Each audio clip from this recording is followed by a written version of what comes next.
Makefest is a festival that celebrates everything makery. It's a free family event that everyone's welcome to, that wants to celebrate makers but also introduce new people into being creative and the positive impacts that can have on them.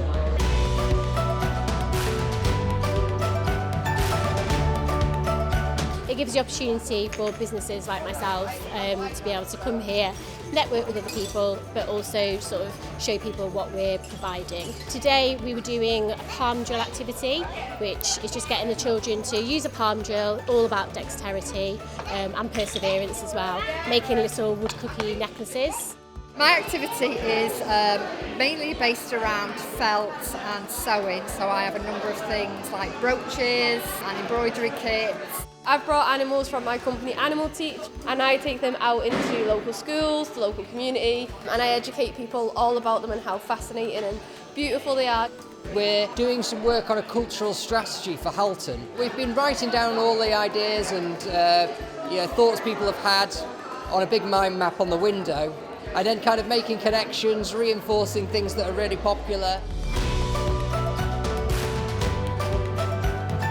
Really, there are a number of different benefits. The opportunity for people to showcase their creativity, but secondly also from a networking point of view as well. People have been in isolation, and I think this is a great opportunity to start making those connections again. It just got busier and busier and busier, so people are clearly looking for this kind of thing to do. It's not just a matter of dumping your kids and going, everyone's there still getting involved with it. What I've found from talking to people is that there is a real demand for workshop activity.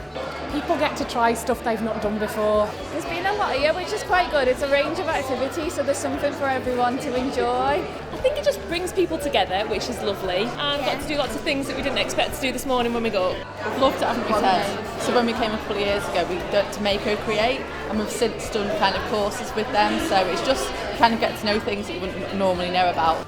It's not just so much about the activity, but if you're looking at it from a kid's point of view and maybe younger adults, is that it's good for their confidence, it's good for mental health. We've got the mental health people there as well, Minds, based in Runcorn. Having this been the first experience of Makefest, I definitely would do it again. I would really like to see Makefest back in 2023. I know you did a fabulous job online last year, but the being in person, that just really makes all the difference. Absolutely, love to see Makefest happen every year. I think it should be, an intrinsic part of the cultural calendar. Yeah, we'd really like to see Makefest again next year, wouldn't we? We've had so much fun, it'd be great to do it again.